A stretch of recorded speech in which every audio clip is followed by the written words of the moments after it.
구절 보고 우리 선교적 교회 책 읽어 나가도록 하죠. 자, 창세기 12장 1절로 3절 말씀입니다.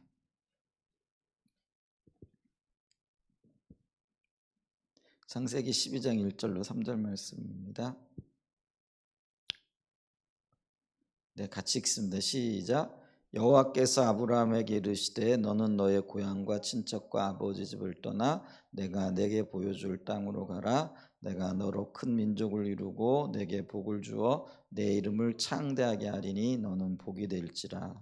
너를 축복하는 자에게는 내가 복을 내리고 너를 저주하는 자에게는 내가 저주하리니 땅의 모든 족속이 너로 말미암아 복을 얻을 것임이라 하신지라. 주일 저녁에 우리는 선교적 교회를 살펴보고 있잖아요. 특별히 책을 읽어가면서 선교적 교회가 뭔지, 그리고 선교적 교회로서 우리가 어떻게 해야 될지 뭐 이런 것들을 지금 탐색하고 있는 중인데요. 특별히 선교적인 교회 그 두 번째 주제인 교회의 선교적 정체성과 역할들을 지금 살펴보고 있습니다. 그러면서 교회 선교적인 역할과 정체성에 있어서 가장 구약적인 의미에서 중요한 성경 구절들이라고 보여지는 창세기 12장 1절로 3절 말씀을 쭉 읽었고요. 왜냐하면 이게 하나님의 선교적인 목적을 향한, 그 백성을 향한, 혹은 한 걸음 더 나아가면 신약시대 교회를 향한 하나님의 의도가 담겨져 있고, 또 선교적인 방향을 이 말씀 속에서 찾아볼 수 있다. 지금 이제 그걸 계속해서 나누고 있잖아요. 이제 그러면서 오늘 38페이지를 볼 거예요. 그러면서 두 번째, 열방, 즉 모든 민족이 복을 얻도록 복이 되는 교회. 그러니까 이 말씀들을 보면은 아브라함에게 복을 주셨잖아요. 근데 복을 주신 그 이유가 아브라함 개인에게 있는 게 아니라 모든 민족들에게 복을 주시기 위한 하나님의 계획인 거죠. 마찬가지로 모든 민족이 복을 얻기 위하여 아브라함이 복을 얻어야 되는 것처럼 오늘 신약 시대에는요, 모든 나라 또 모든 민족들이 복을 얻기 위하여 역시 복이 되어져야 되는 교회, 그러니까 교회가 먼저 복을 받아야 된다. 그래야 그 복을 나눌 수 있다라는 것이죠. 그래서 이제 그런 관점에서 이 말씀과 또 하나님의 의도를 좀 보기를 원한다라는 거죠. 그래서 여기 좀 읽어가 보면은 교회는 처음부터 열방, 즉 모든 민족을 위한 축복의 통로가 되도록 선택받았다라는 거죠. 교회의 존재 목적 자체가 여기에 맞춰져 있다라는 거죠. 그런데 땅의 모든 족속이 아브라함을 통해 복을 받으려면 그래서 다른 말로 얘기하면은요, 이 땅의 모든 사람들이 교회를 통해서 복을 받으려고 하면 이제 이렇게 보면 되겠다라는 거죠. 아브라함이 오늘날로 말하면 교회가 먼저 복이 되어야 했습니다. 그리고 거기에는 아브라함이 그리고 오늘날의 교회에 순종이 전제되어져 있다라는 거죠. 이게 이제 한 포인트이기도 하죠. 그래서 아브라함이 여러 민족의 그 복이 되어지기 위해서는 전제되어지는 조건이 아브라함의 순종을 통해서 여러 민족이 복을 받았던 것처럼, 이걸 오늘날로 얘기하면은 교회가 하나님의 말씀에 순종하고, 다른 말로 얘기하면 선교적인 정체성을 이해하고 하나님의 뜻을 이루어 갈 때에 열방이 복을 받게 되어진다라는 거죠.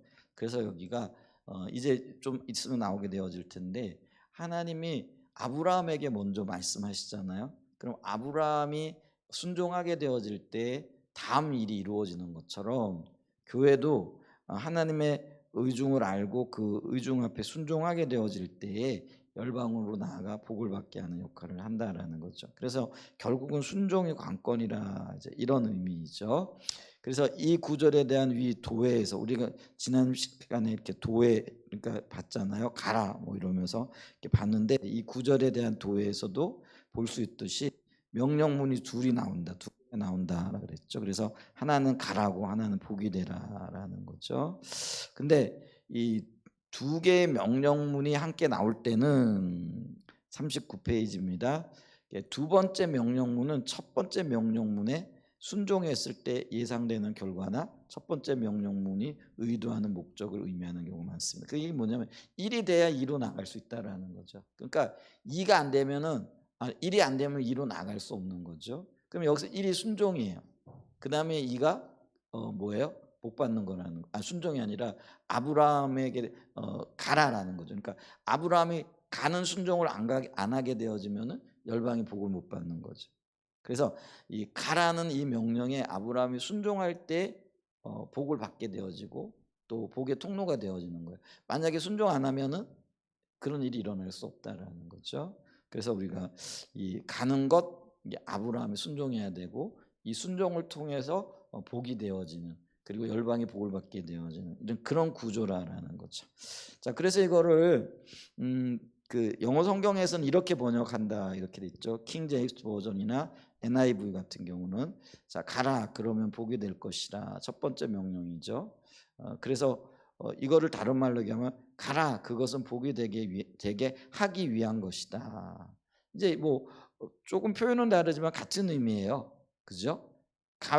가면은 그 결과로 복이 되고 가라 그것이 원인이 되어져서 복이 될 거라 이런 의미죠. 그러니까 이제 뭐 표현은 약간 달라도 이게 의미는 같다라고 이렇게 얘기할 수 있는 거죠. 그러면서 즉 이것이 너를 향한 나의 의도다 이렇게 얘기한다라는 거죠. 자, 따라서 이 두 번째 명령을 어떤 식으로 해석하건 그것의 성취는 첫 번째 명령에 대한 아브라함의 순종에 달려 있었다라는 거죠. 그리고 그 순종의 결과는 하나님이 아브라함을 선택하신 궁극적인 목적인 열방이 그를 통해 복을 받는 것과 연결되어져 있다라는 거죠. 그래서 이거를 쉽게 표현하면 아브라함이 하나님의 명령에 순종할 때 그는 복이 될 것이고 그 결과로 땅의 모든 족속이 그로 말미암아 복을 얻게 될 것이다. 그래서 이게 창세기 12장 1절과 3절이 말하는 핵심이고 그리고 이게 결국은 오늘날 교회를 향하신 하나님의 뜻이고 핵심이다. 이렇게 얘기를 한 거죠. 자, 아브라함의 순종함으로 이제 열방이 복을 받게 될 텐데 그러면 이제 성경이 말하는 복이 뭐냐? 이제 이 복에 대한 개념을 우리는 알고 있잖아요. 근데 이런 거를 좀 다시 한번 좀 보기를 원한다는 거죠. 복은 우리는 이제 일반적인 개념에서 하나님 주신 어떤 것들이죠. 그냥 좋은 집 혹은 뭐 좋은 직장. 그래서 일반 사람들도 복을 얘기할 때 오복이라 이렇게 얘기를 하잖아요. 그래서 뭐 오래 살고 건강하게 살고 뭐 이빨이 튼튼하고 뭐 이런 거 이런 것들도 복이라고 이렇게 얘기를 하잖아요. 이게 오복 중에 하나다 그러잖아요. 그래서 이런 것들 복이라고 하는데 근데 이런 거는 어떤 우리의 삶의 현상에 나타나는 현상들이라는 거죠. 그러니까 세상이 이해하는 복은 그런 거예요. 보여지는 것, 어떤 면에서 과시하는 것, 어떤 것 드러나는 어떤 것들 복이라 이렇게 얘기를 한다라는 거죠. 근데 성경이 말하는 복이 그거 아니고 그런 것들 주실 수 있는 분, 그분이 바로 복의 근원이고 복이라는 거죠. 우리 그래서 알고 있잖아요. 그래서 신명기에 우리가 30장에 보면 20절에 복이 하나님 그분이시다라는 것을 우리가 알죠. 생명이라는 것. 이제 그런 개념을 가지고 우리가 성경을 보거나 우리 삶을 이렇게 둘러보게 되어지면은 이 어떤 면에서는 어떻게 살아야 되고 우리가 어디에 집중해야 될 건가 이런 것들이 이제 보여진다라는 거죠. 어쨌거나 이런 이제 복에 대한 개념들을 또 분명히 좀 보기를 원한다라는 거죠. 자, 하나님은 아브라함을 그래서 이스라엘을 더 나아가 신약의 교회를 열방을 위한 복의 통로가 되기 위해 먼저 복이 되도록 택하셨습니다. 그런데 그러한 하나님의 의도를 잘 이해하려면 여기서 말하는 복을 잘 이해하는 것이 중요합니다. 자, 복을 주시기를 원하시는데 그래서 복 주시기 위해서 하나님께서 아브라함도 택하시고 아브라함을 통로로 사용하셔서 열방에게 복을 주기를 원하시는데 그러면은 이 복이 도대체 뭘 의미하느냐 이거를 이해해야 된다라는 거잖아요. 반면에 오늘날 복에 대한 혼돈이 하나님의 백성들 사이에 매우 팽배합니다. 이것은 비단 우리나라만의 문제는 아닙니다. 그래서 복의 문제를 조금 상세하게 살펴보는 것이 중요합니다. 그러면서 성경은 구약 시대부터 기복 신앙을 조장하지 않습니다. 이게 기복 신앙이라는 게 다른 말로 얘기하면 하나님을 사용하여 그러니까 하나님을 이용하여 복을 얻는 것 그렇잖아요. 그러니까 하나님이 주시는 어떤 것들에 초점이 맞춰져 있는 드러나는 것들 그리고 그걸 강조하고 또 그것에 마음을 뺏기는 것, 이제 이런 거를 이제 기복 신앙인데, 처음부터 이제 그런 어떤 기복 신앙적인 요소들을 그 단호하게 거부한다. 이게 이제 성경이고 구약 시대에도 그랬다라는 거죠. 자, 오늘날 많은 성도들은 복이라는 단어를 들으면 그것을 곧바로 기복적인 관점에서 이해합니다. 그러나 성경은 구약 시대부터 기복 신앙을 조장하지 않습니다. 하나님은 언약 관계 안에서 아브라함에게 복을 주시겠다. 관계 안에서 복을 주시겠다라는 거죠. 그래서 관계를 통하여 복을 얻는데, 그 관계의 핵심에 하나님이 있고 또 그 관계에 반응하는 아브라함이 있었다라는 것, 이스라엘이 있었다라는 것들을 기억해야 되는 거죠. 그리고 아브라함은 관계를 통하여 그 관계 안에서 하나님에 대한 믿음과 순종으로 반응했다라는 거죠. 이것은 이스라엘에도 해당되는 패턴이었죠. 그래서 복은 자동적이거나 기계적인 것이 아니고 관계의 풍성함에 달렸다라는 것이죠. 복은 이스라엘 백성들이 하나님과의 바른 관계 안에서 하나님께 대해서 언약적으로 순종할 때 그들에게 주어졌습니다. 이처럼 언약 관계 내에서 복이 지닌 윤리적인 차원은 하나님의 복을 모종의 기복신앙 혹은 번영 복음으로 전락시키지 않도록 보호해 줍니다. 이게 이제 어떤 의미에서 보면은요, 우리는 뭐 하나님의 어떤 뜻이라든지 의도라든지 이런 거 전혀 상관없이 그냥 복만 받으면 되는, 그러니까 이제 우리가 원하는 어떤 것만 받으면 된다라는 이제 그런 어떤 그릇된 개념들을 거부한다라는 그런 의미예요. 그러니까 우리의 일반적인 신앙과는 혹은 복과는 뭐냐면은요, 그러니까 이 복의 근원이 하나님이신데 관계 속에서 하나님의 의중과 의도 안에서 책임감 있게 그 주님으로부터 주님 그분을 누리는 것, 이게 복이잖아요. 근데 이제 일반적으로 복은 관계 안에서는 이 복을 받기 위해서는 하나님을 알고 사랑하고 또 그 하나님 안에서 어떤 그런 그 윤리적이고 도덕적인 책임을 갖는다라는 거죠. 근데 이제 이게 이제 잘못된 복에 대한 개념은 뭐냐면은요, 뭐 그 복의 근원되는 하나님의 의도, 의중 이런 건 전혀 상관없어요. 그냥 다만 내가 원하는 것만 받으면 된다라는 거죠. 예를 들면은 여기에는 저는 어떤 윤리적인 그리고 도덕적인 어떤 책임감이나 의무감 뭐 이런 것들 필요 없죠. 그냥 내가 원하는 것만 받으면 되는 거죠. 그러니까 예를 들면은 저희 어머니가 제가 어렸을 때 보면은 가끔 가다가 새벽에 이렇게 딸그닥 딸그닥 끓이는 소리가 나요. 이제 그러면은 그 동짓딸이 뭐 굉장히 이렇게 추울 때에도요, 그 장독대, 이제 옛날에 시골에 살다 보면 장독대가 따로 이렇게 있잖아요. 근데 그 장독대 위에다가 우리가 흔히 정한수라고 얘기하는 것들 있잖아요. 그걸 떠다 놓고 비나이다 비나이다 이러면서 막 열심히 빌어요. 근데 그 비는 이유가 뭐냐면은 그때 이제 저희 형님들이 이제 서울에 유학을 하고 있었거든요. 그 저희들이 이제 삼남 일녀인데 위로 형 둘이 서울에 가서 공부를 하고 있고, 그때 뭐 중학교, 고등학교 뭐 이렇게 다니고, 우리는 이제 아직 어리니까 초등학교 제가 그때 다니고 있을 때고, 우리 누나도 이제 초등학교 다니고 있을 때니까, 그러니까 이제 아들 둘이 서울에 가서 이제 그 부모 떨어져 가지고 우리 고모 밑에서 이제 뭐 도부살이 하면서 공부를 하고 있는 거잖아요. 어, 이제 그러니까 그 자식들 잘 되라고, 건강하라고, 혹은 뭐 공부 잘하게 해달라고. 그때 이제 우리 형이 그때 보니 고등학교 다니면서 꽤 이제 그 지역에서는 이제 수재로 알려진 사람이었거든요. 그러니까 그때는 이제 고등학교도 굉장히 그 뭐죠, 이렇게 등급이 있는 학교 있잖아요. 그러니까 서울에 있는 최고의 고등학교를 다니고 있었어요. 그러니까 요 조금 더 잘 되게 해달라고 뭐 하면서 열심히 이렇게 뭐 기도하고, 뭐 그래서 입신양명하게 해달라고 막 비나이다 비나이다 비나이다 이렇게 얘기를 하는 거죠. 근데 여러분 보세요.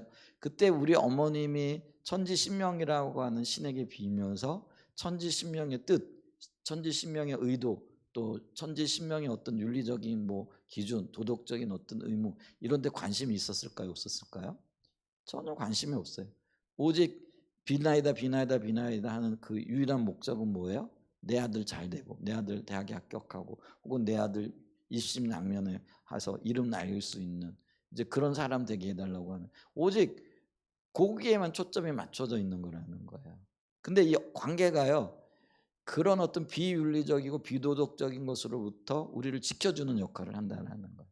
그래서 우리는 그 바른 신앙 안에서 관계가 바르게 되어져 있으면은요, 우리는 우리가 어떤 원하는 것을 구하면서도요, 하나님의 반응을 살피는 거예요. 이게 맞는 건가? 그러니까 하나님 앞에 잘 되게 해주세요라고 하면서도 이게 정말 하나님 안에서 맞는 건가? 하나님 기뻐하시는 건가? 하나님 과연 허락하시는 건가? 하고 적어도 눈치를 본다라는 거예요. 그러니까 있잖아요, 우리가 어떤 면에서 기복주의 신앙에 빠져 있다라고 한다면서 적어도 우리가 인격적인 관계를 추구하는 그리스도인들은 기도하면서 이게 하나님 눈치를 보게끔 돼 있다라는 거예요. 그러니까 막 나가지 않는다라는 거예요. 무슨 말인지 이해가 되시죠? 그래서 이 관계가 우리로 하여금 비윤리적이고 비도덕적으로, 그러니까 그게 나의 목적만을 위하고 수단과 방법을 가리지 않고 내가 원하는 것만 얻으면 된다라는 것들을 방지해 준다라는 거예요. 그리고 그게 언약의 어떤 핵심적인 기능 중에 하나라는 거죠. 그래서 구약 성경에서는 처음부터 그걸 지금 이야기하고 있다. 지금 그걸 얘기를 하는 거예요. 그래서 이게 이런 그 언약적인 그 관계 내에서 복이 지닌 윤리적인 차원은 하나님의 복을 모종의 기복신앙 혹은 번영 복음으로, 그러니까 무조건 복 받는다. 그래서 하나님의 뜻, 하나님의 의중 뭐 이런 것도 상관없이 잘 되면 그만이다 라는 그런 쪽으로 우리를 뭐랄까요, 타락하지 않게 하는 그런 역할을 한다라는 거죠. 그런 곳으로 가는 걸 보호해 준다라는 거죠. 그래서 성경은 구약 시대부터 기복 신앙을 말하지 않는다. 언약적인 관계 안에서 하나님 그분을 원하게끔 인도하고 있다, 이런 의미죠. 자, 그러면서 이제 복의 풍성한 맥락, 그래서 성경 전체적으로 복이 어떤 맥락에 있는가, 이제 이 부분들을 좀 보자라는 거죠. 자, 복에 대해서 말하면 한편으로는 많은 성도들이 그것을 기복신앙의 관점에서 이해하는 반면, 다른 한편으로는 많은 성도들은 복을 오로지 영적인 것으로만 이해하는 경향이 있습니다. 이게 다 둘 다 극단적인 예죠. 양극단이라고 얘기할 수가 있는 거죠. 하나는 그냥 기복주의적으로 내가 원하는 것만 받으면 된다. 요거는 세상 종교가들이 가지고 있는 특징이에요. 그다음에 반면에 어떤 면에서는요, 순전히 이 복을 영적으로만 이해를 하는 거죠. 그래서 내 영혼이 구원받으면 뭐 육신은 어떻게 돼도 상관없다라는 거죠. 그러니까 오히려 육신은 뭐예요? 복을 받기 위해, 그러니까 영적인 구원을 얻기 위해, 또 영적인 어떤 놀라운 어떤 그 경험과 체험을 하기 위하여 학대되어져야 되는 거죠. 그러니까 이제 그게 뭐냐면은요, 예를 들면 마틴 루터가 하나님의 영적인 구원, 영적인 복을 얻기 위해 가지고 계단을 무릎으로 걸어 올렸다라는 거죠. 그러면 이 영적인 복을 받기 위해서는 육체적인 어떤 고난 고통이 그 뭐예요? 그 육신은 필요 없는 거죠. 오히려 육신의 고통을 가함으로 내가 원하는 영적인 어떤 것들을 얻을 수 있다라고 생각하는, 이제 이런 어떤 게 있다라는 거죠. 근데 성경에서 말하는 복은요, 분명히 영적인 거 있어요. 근데 육적인 것도 포함이 되어져요. 그래서 그거를 복을 얘기할 때 생명이라고 얘기를 하잖아요. 근데 생명을 얘기할 때는요, 영적인 것과 육적인 것과, 거긴 심지어는 사회적인 것과 또 정서적인 것과 이 모든 것들이 포함되어진다라는 거죠. 그러니까 그래서 우리가 사회적이라는 거는 우리가 관계가 풍성한 거 있잖아요. 이것도 복이에요. 그러니까 그 전인적인 구원의 영역, 전인적인 영역에서 하나님께서 우리에게 복을 주시길 원한다라는 거죠. 근데 양극단에 이르게 되어지면은 이걸 순전히 그냥 물질적인 복을 받는, 눈에 보이는 어떤 복을 받는 것에 초점을 맞추는 거면, 어떤 분들은 영적인 것에만 초점을 맞춘다. 이게 다 양극단이라는 거죠. 이런 견해들 혹은 이런 이해들은 성경이 말하는 복의 풍성한 맥락을 이해하지 못해. 그러니까 성경이 말하는 복의 참된 그런 어떤 의도를, 또 그 복의 어떤 성격들을 이해하지 못한 거다라는 그런 의미겠죠. 자, 창세기 1장에서 하나님은 복을 3번 선포하십니다. 거기에서 복은 한편으로는 하나님께서 예비하신 생육함과 풍성함과 충만함을 누리는 것을 의미했습니다. 생육, 풍성, 충만, 물질적인 것들을 얘기를 하죠. 다른 한편으로는 안식일에 대한 축복에서 볼 듯이 있듯이 있듯이 그것은 창조주 하나님과의 거룩하고 조화로운 관계를 바탕으로 창조 세계에서 안에 누리는 안식. 안식은 이게 영적인 것과 또 어떤 면에서는요, 그 정서적인 것들과도 연결이 되어져 있는 거죠. 그래서 물질적인 것과 정서적인 것과 영적인 것, 이 모두를 아울러서 복을 이야기하고 있다라는 거죠.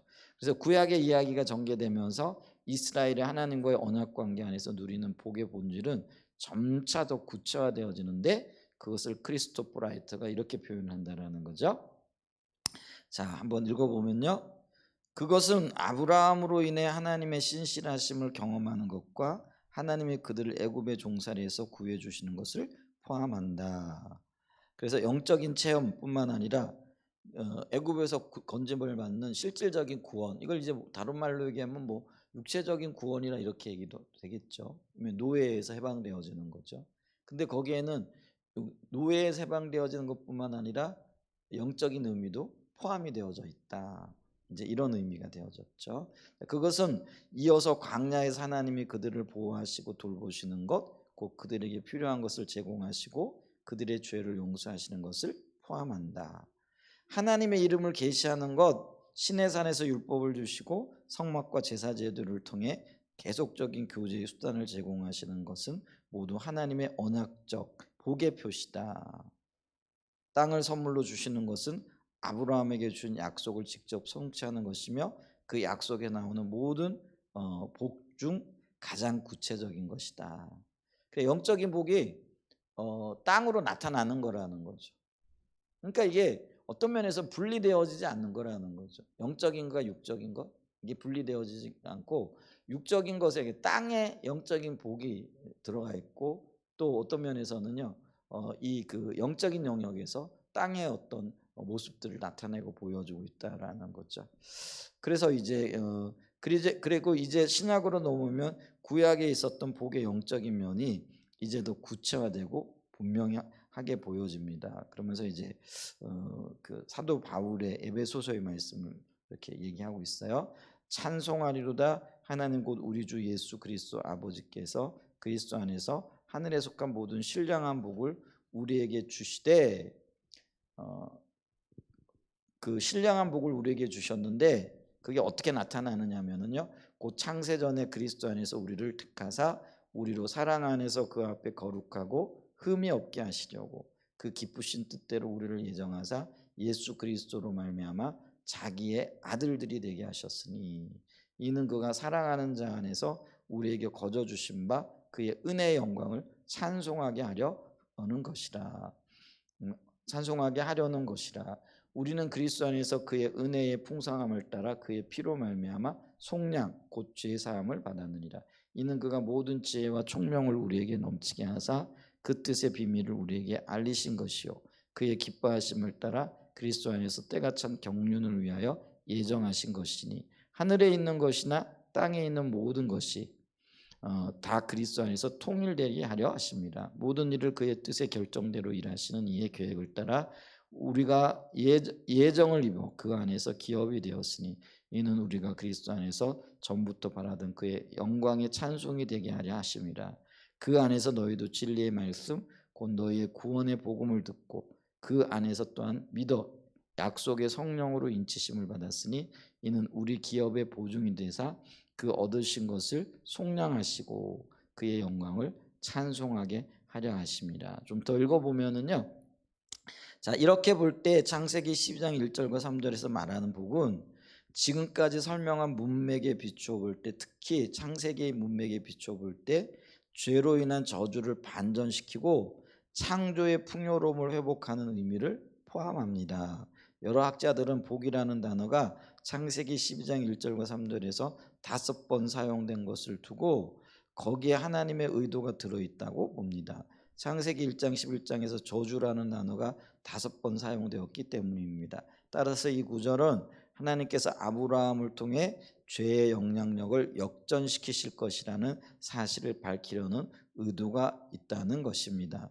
죄의 영향력으로 우리가 영적으로 육적으로 또 그 모든 영역에 있어서 억압과 또 그 어떤 면에서는 저주를 받았잖아요.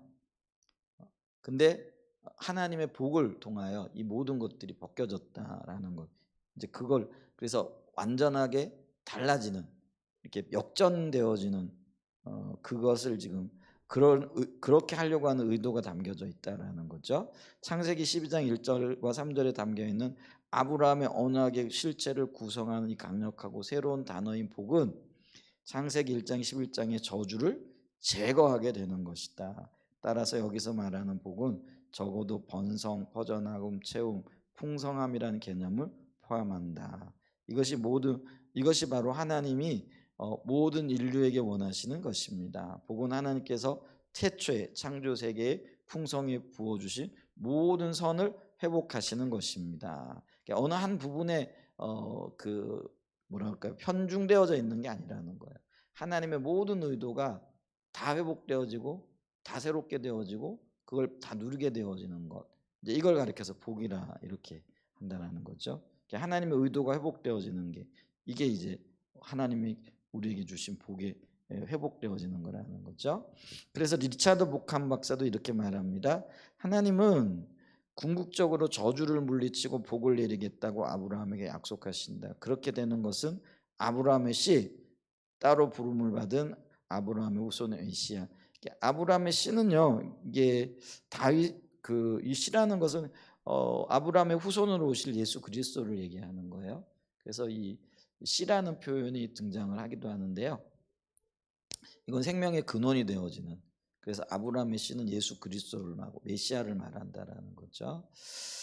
자, 아브라함의 씨가 우리를 위하여 저주를 받은 바 되사 그리스도 예수 안에서 아브라함의 복이 이방인에게 미치게 하는 때다. 이러한 관점에서 바울은 열방이 복을 받을 것이라는 하나님이 아브라함에게 하신 약속을 복음으로 간주할 수 있다.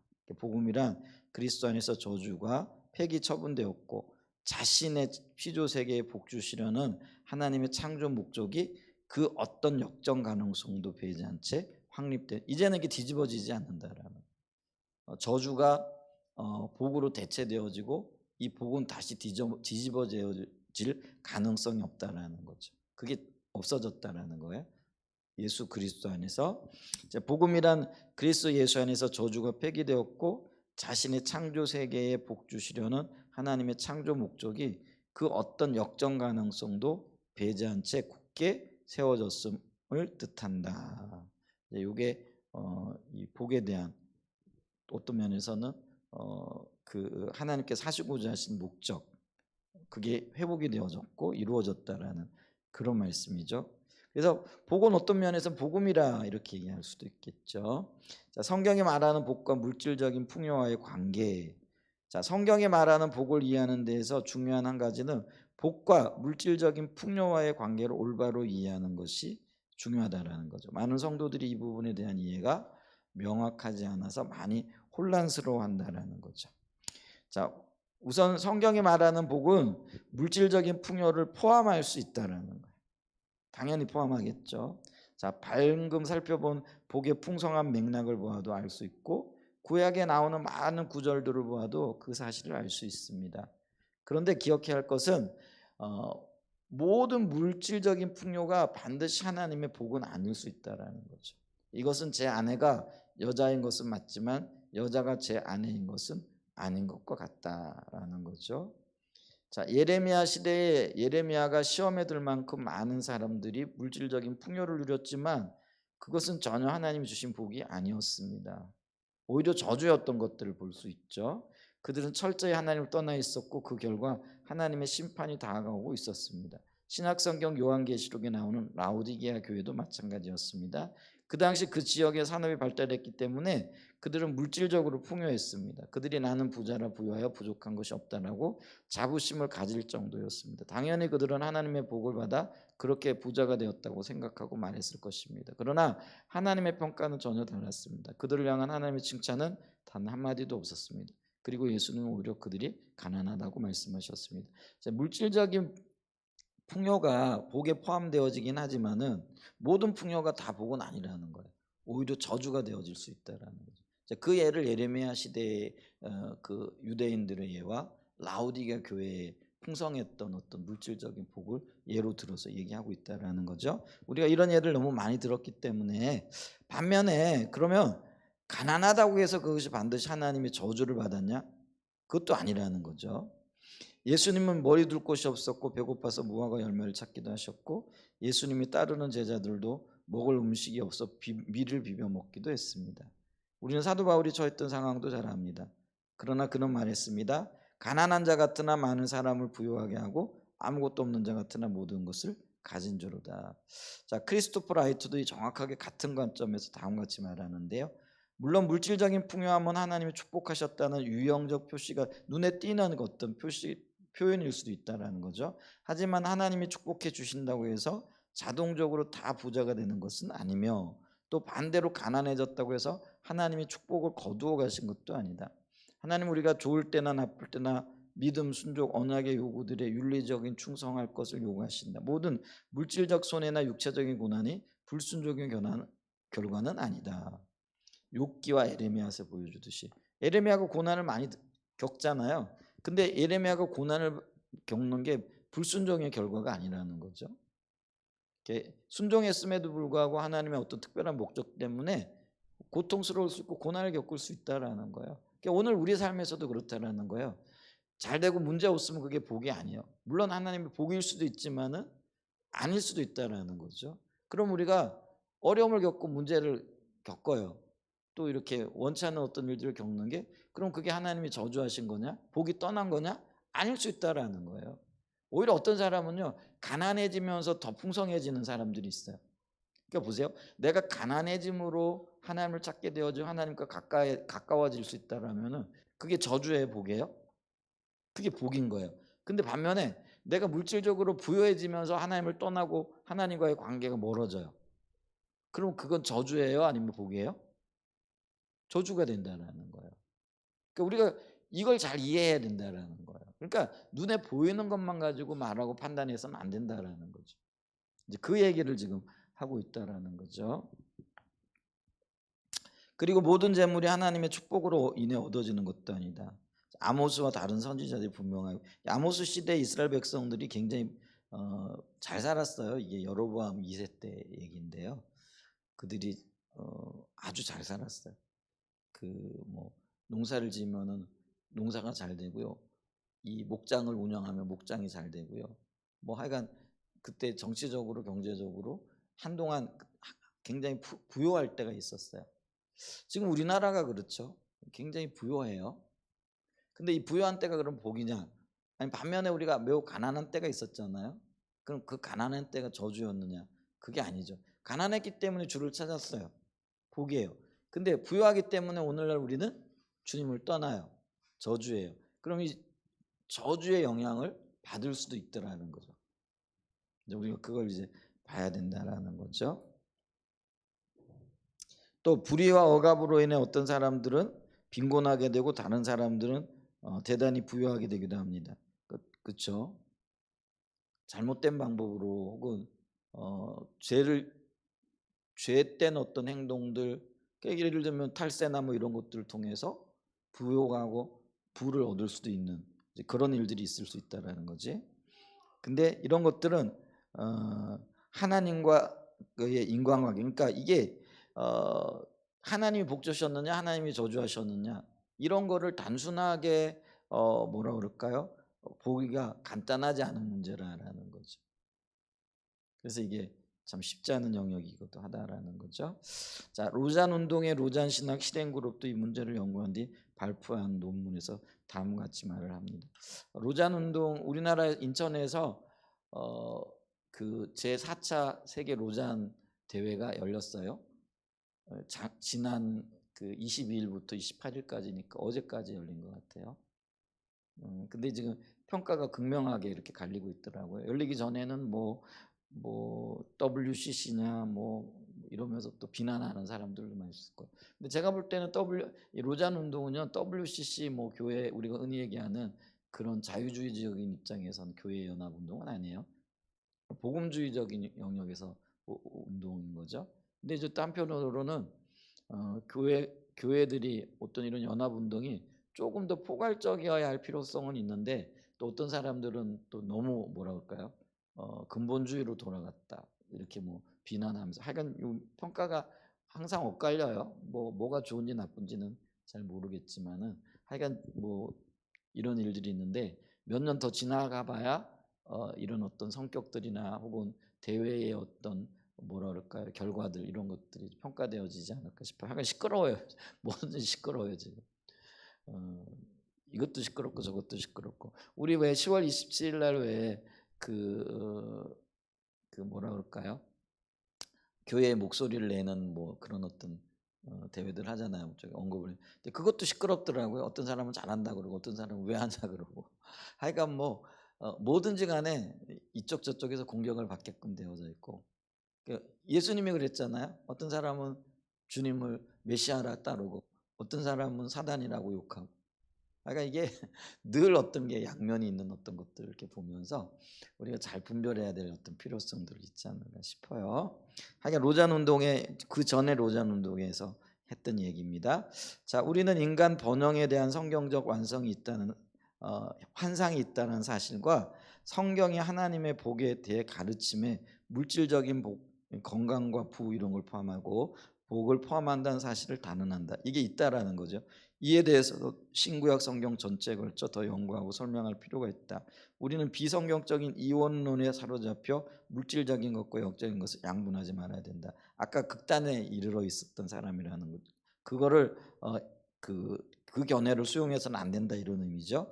하지만 우리는 영적인 복지를 물질적 복지의 측면에서 측정할 수 있다거나 부는 언제나 하나님의 목표의 표시라는 비성경적인 생각을 거부한다.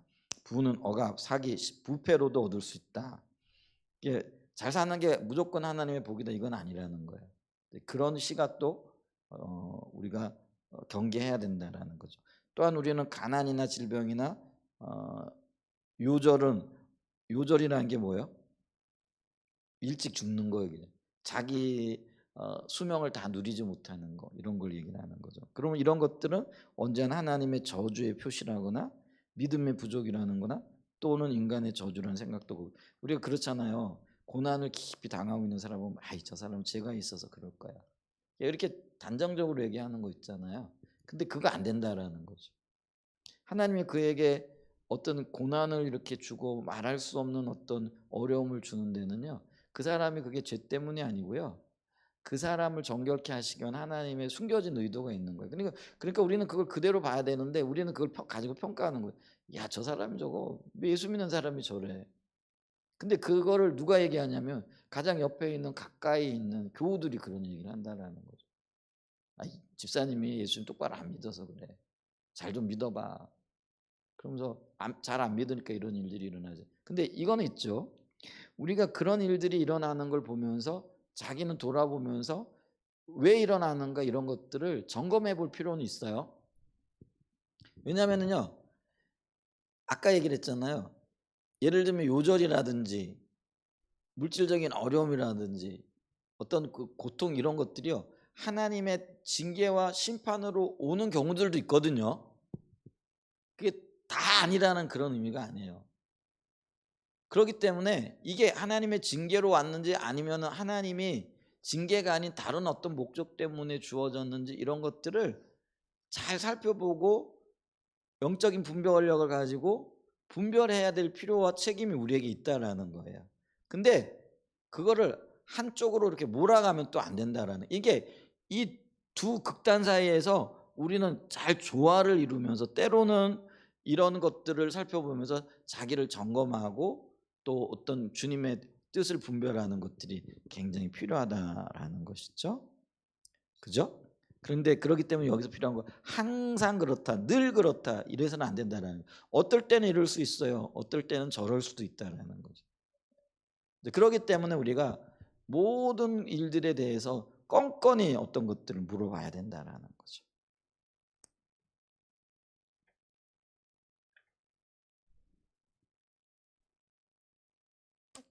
자, 그런데 이 시대건 어느 시대건 하나님의 백성들이 타락하면 신앙에 대한 이해가 왜곡되고 그 결과 그들은 전통적으로 내려오는 몇 가지 종교적인 의식들을 잘하는 것을 신앙생활 잘하는 것으로 이해하고 그것들을 잘하면 복을 받을 것으로 이해하고 그리고 그들이 이해하는 복은 세상에 잘 되는 것, 특히 물질적인 풍요.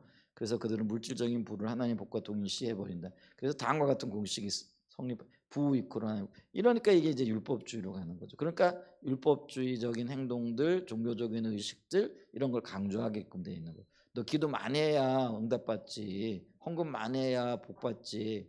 이게 종교적인 의식들을 강조하게 되어진다는 거죠. 이게 이제 번영 신학이라는 것과, 그러니까 우리가 있잖아요. 뭐 이런 말이 그렇지만 삼박자 구원, 뭐 오중 축복, 뭐 이런 얘기들 많이 하잖아요. 이런 것들이 까딱 잘못하면은요, 번영 신학으로 흘러갈 수 있다라는 거죠. 근데 우리가 이걸 굉장히 조심해야 돼. 근데 한동안 우리가 그런 것들이 굉장히 유행했잖아요. 근데 크리스토프 라이트 박사 이런 것들을 좀 아주 강력하게 이렇게 얘기를 하죠. 매춘 복음이라 이렇게 얘기를 하는 거죠. 자, 이런 신앙관을 가지고 있으면 하나님의 관점에서 자신들을 전혀 보지 못한다라는 거죠.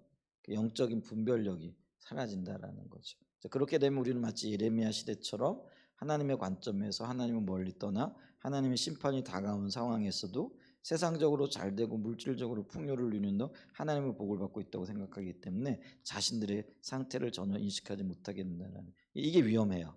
즉 우리나라가 굉장히 위험한 게 뭐냐면요, 주님을 떠나 있잖아요.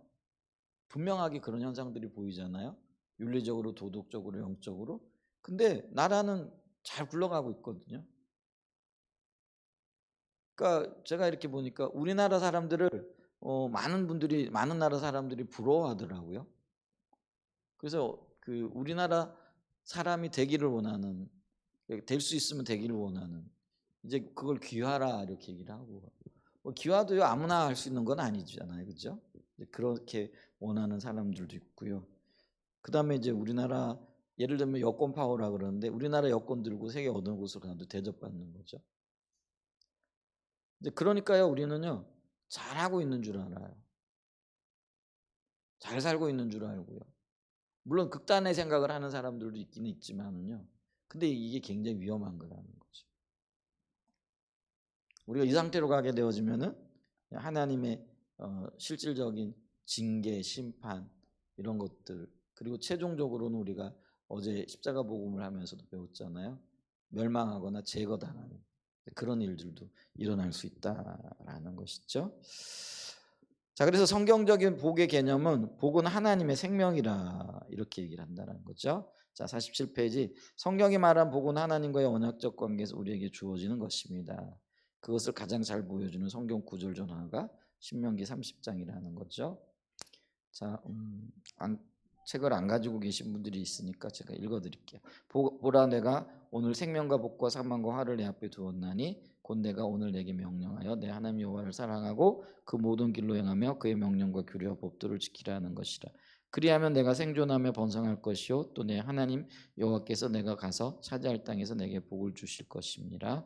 내가 오늘 하늘과 땅을 불러 너에게 증거를 삼노라. 내가 생명과 사망과 복과 저주를 내 앞에 두었은즉 너와 내 자손이 살기 위하여 생명을 택하고. 자, 여기 복에 대한 개념이 나오죠.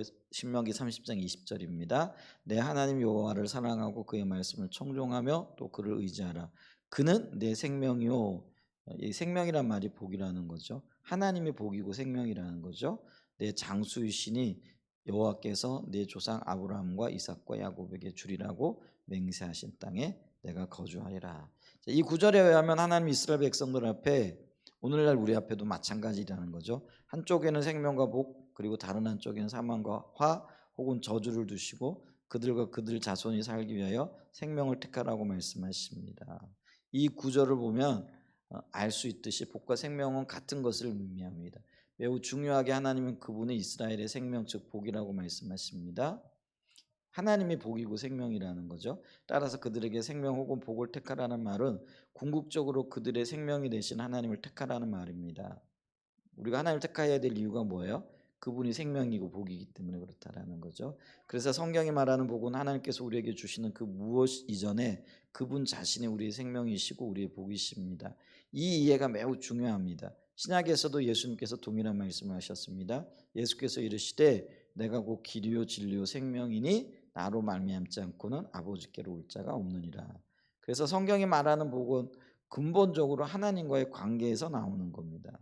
신명기 30장에서 말하는 생명은 하나님께서 보호와 승리, 하나님의 공급, 하나님의 인도, 기도 응답, 하나님의 도우심, 하나님의 목적과 뜻을 보이시고 그들 가운데서 그리고 그들을 통해 하나님의 뜻을 이루시는 것 등 하나님께서 하나님의 백성을 위해 하시는 일들이 실질적으로 그들의 삶 속에 나타나는 것을 말합니다. 그것이 하나님의 생명이고 그것이 복입니다. 신약 성경도 똑같은 이해를 가지고 있습니다. 아니 신약에서 그것에 대한 이해가 더 명확해집니다. 우리는 그것을 요한복음에 나오는 영생이라는 단어에서 볼 수 있습니다. 공간복음서, 마태복음, 마가복음, 누가복음과는 달리 요한복음은 하나님 나라에 대해서 별로 말하지 않습니다. 대신 영생이라는 단어를 사용해서 공간복음서가 말하는 하나님 나라의 약속을 표현합니다. 그래서 요한복음에서 영생은 새 창조가 시작될 때 실현될 다가올 시대의 생명으로서 다가올 시대의 생명을 지금 누리는 것을 의미합니다. 하늘나라에서 누릴 것들을 이 땅에서 누리는 것, 그게 생명이라는 거, 영생이라는 거예요. 이걸 의미한다라는 거죠. 그래서 톰 라이트도 영원한 생명이라는 문구가 미래의 영원히 사는 것을 의미하는 것이 아니라 지금 누리는 오는 세대의 생명을 의미한다고 말합니다. 그러니까 이 말은 구원받은 하나님의 백성이 영원히 살지 않는다는 말이 아니라 요한복음에서 영생이라는 단어는 그것을 포함하지만 하나님의 백성들이 현재 이 땅에서 누리는 하나님의 나라의 생명을 의미한다는 말입니다. 그리고 요한복음은 그 영생을 다룬 말로 생명이라고 부릅니다. 예수님은 바로 그 생명을 우리가 풍성하게 누리도록 이 땅에 오셨습니다. 그래서 요한복음 10장 10절에 보면 내가 온 것은 양으로 생명을 얻게 하고 더 풍성히 얻게 하려는 것이라. 그런데 그 생명도 정확하게 하나님과의 관계 안에서 주어지는 것입니다. 그래서 요한복음 17장 3절에 보면 영생은 곧 유일하신 참 하나님과 그가 보내신 자 예수 그리스도를 아는 것입니다. 그 하나님의 생명은 우리가 하나님과의 친밀한 교제 가운데 머무는 만큼, 다시 말해서 하나님과 생명을 아는 만큼 우리에게 넘칩니다. 자, 복이 하나님 그분 자신이라 그랬어요. 자, 그러면 이제 4절에 네 번째 보면 교회가 복이 되어지기 위해서는 어떻게 하냐? 교회가 하나님 그분을 알아야 돼요. 그리고 그분을 소유해야 돼요. 그게 복이에요. 이제 그 얘기들을 쭉 이렇게 나갈 거예요.